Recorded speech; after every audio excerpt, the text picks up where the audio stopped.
नगर परिषद रेवाड़ी से प्रधान पद के लिए कांग्रेस ने पूर्व मंत्री कैप्टन अजय सिंह यादव के भाई की पुत्र वधू विक्रम यादव को चुनावी मैदान में उतारने की घोषणा की, जिसकी जानकारी स्वयं कैप्टन अजय सिंह यादव और उनके विधायक पुत्र चिरंजीव राव ने एक प्रेस वार्ता कर दी। टिकट आवंटन को लेकर प्रजापति समाज ने विरोध के सवाल पर कैप्टन और उनके पुत्र विधायक चिरंजीव राव ने अपनी सफाई में कहा कि कैप्टन ने कहा था कि नगर परिषद प्रधान पद के लिए ना तो उनकी पत्नी और ना ही उनकी पुत्रवधू चुनाव लड़ेंगी। इसीलिए काफी मंथन के बाद 5 सदस्यीय कमेटी ने कैप्टन के भाई की पुत्रवधू को चुनावी मैदान में उतारने का फैसला लिया। उन्होंने कहा कि अगर चेयरमैन व विधायक के विचार एक होंगे तभी विकास को गति मिलेगी। शायद यही कारण है कि इस सीट के लिए कमेटी ने कैप्टन की पुत्रवधू को टिकट देना मुनासिब समझा। जहां तक प्रजापति समाज की नाराजगी की बात है तो यह समाज वर्षों से कांग्रेस समर्थक रहा है, जिन्हें ये लोग जल्द ही मना लेंगे और सब एकजुट होकर विरोधियों को परास्त करेंगे। वहीं दूसरी ओर चेयरमैन पद की कांग्रेस प्रत्याशी विक्रम यादव ने कैप्टन और कांग्रेस पार्टी का धन्यवाद करते हुए कहा कि इनके मुद्दे होंगे सड़क, बिजली, पानी व शहर की सुंदरता के साथ साथ नगर परिषद में वर्षों से पनप रहे भ्रष्टाचार को जड़ से खत्म करना। काफ़ी मंथन किया, 2 बार हम लोगों ने मीटिंग बुलाई और मीटिंग बुला के हमने ये देखा कि कौन ऐसा कैंडिडेट है जो अच्छा मुकाबला कर सकता है। और कार्यकर्ताओं का बहुत दबाव था कि मेरी धर्मपत्नी लड़े या चिरंजीव की जो है धर्मपत्नी लड़े, लेकिन हमने बिल्कुल इस बात से नकार दिया, क्योंकि ना तो शकुंतला जी तैयार थी ना अनुष्का जी तैयार थी। विक्रम जो हैं ये रणविजय हैं तहसीलदार, उनकी धर्मपत्नी, और मेरे जो बड़े भाई हैं अजीत सिंह, उनकी पुत्रवधू है। उसके ऊपर कमेटी ने अपनी मोहर लगाई। कमेटी ने अपनी मोहर लगाई है और उसकी परमिशन हमें हाई कमांड से भी मिल गई है। और हम चाहते हैं कि जो सांप्रदायिक ताकतें हैं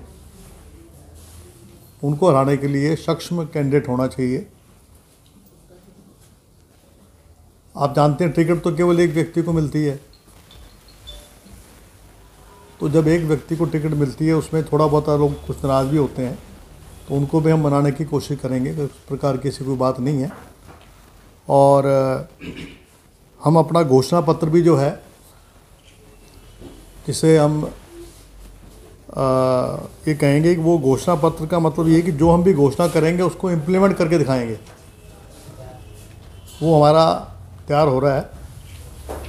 और उम्मीद करते हैं कि 2-3 दिन के अंदर हम अपना घोषणा पत्र भी जो है जारी कर देंगे। क्या हम और हमारा मुख्य उद्देश्य क्या है?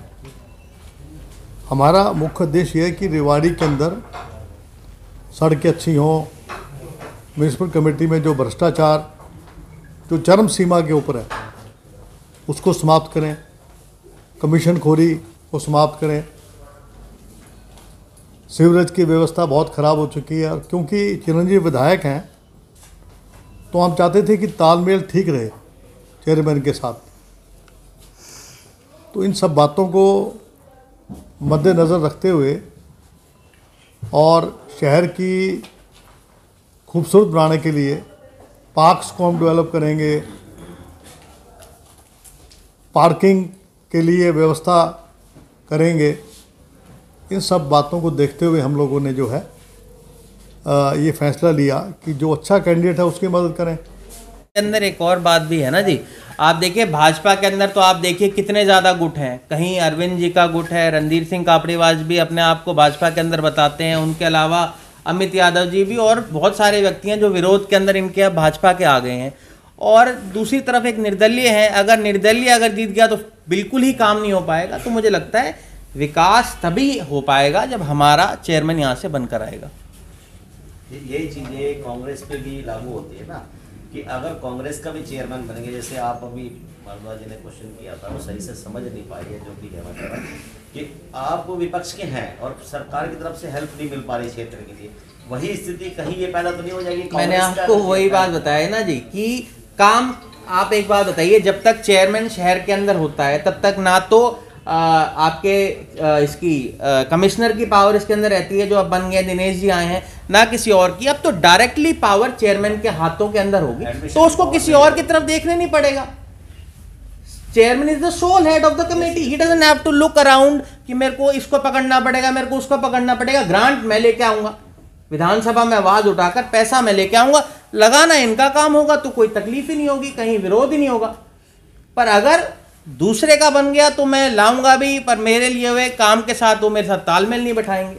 तो हम ये चाहते हैं कि जब एक ऐसी चीज हो सकती है और सिंबल के ऊपर हो रही है, तो हम दोनों का तालमेल हो पाए, सबसे बेहतर रहेगा। धारवाड़ा के अंदर चेयरमैन पद के लिए अपने पास कोई बड़ा चेहरा नहीं था, या हम किस वजह से हमने नहीं, धारवाड़ा के अंदर अलग अलग जगह के अलग अलग चीज़ें होती हैं। और पार्टी ने फैसला किया कि भाई जो ये काउंसिल्स हैं नीचे वाले, उनके अंदर हम कैंडिडेट कमेटी के अंदर हम लोग अपना नहीं देंगे प्रत्याशी, तो उस कारण रहा है। म्युनिसिपल कमेटी में पूरे प्रदेश में पॉलिसी, हाँ, पूरे प्रदेश की पॉलिसी है कि म्युनिसिपल कमेटी में कांग्रेस जो है वो सिंबल ना मेंबर्स को दे रही है ना चेयरमैन को दे रही है। मेरे पूजनीय कप्तान साहब, मेरे देवर जी और सोशल मीडिया, सबका बहुत बहुत धन्यवाद करती हूँ कि आप लोग, जैसे इन्होंने बताया, बहुत शॉर्ट नोटिस पर आए और हमें वक्त दिया।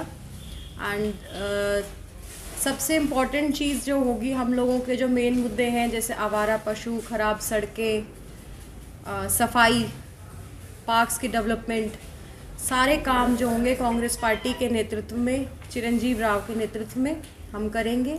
रेवाड़ी की डेवलपमेंट के लिए जितना हो सकेगा बेस्ट से बेस्ट देंगे। सीवरेज की प्रॉब्लम यहाँ पर बहुत ज़्यादा है, जो बहुत सारी समस्याओं को और एक्सटेंड करती हैं, तो उसके लिए हम सब मिलकर चिरंजीव राव के नेतृत्व में काम करना चाहेंगे। भ्रष्टाचार सबसे मेन मुद्दा जो है कमेटी का है, भ्रष्टाचार, जो कि हमें पूरी तरीके से ख़त्म करना है। तो इसके पद के लिए मैं कप्तान साहब और चिरंजीव राव जी ने जो मुझे खड़ा किया है, चुना है, उसका मैं बहुत बहुत आभार व्यक्त करती हूँ। और आगे पूरी तरीके से डेवलपमेंट के लिए हम लोग मिल के काम करना चाहेंगे रेवाड़ी की जनता के लिए। अब आपने कोई प्रश्न करना हो?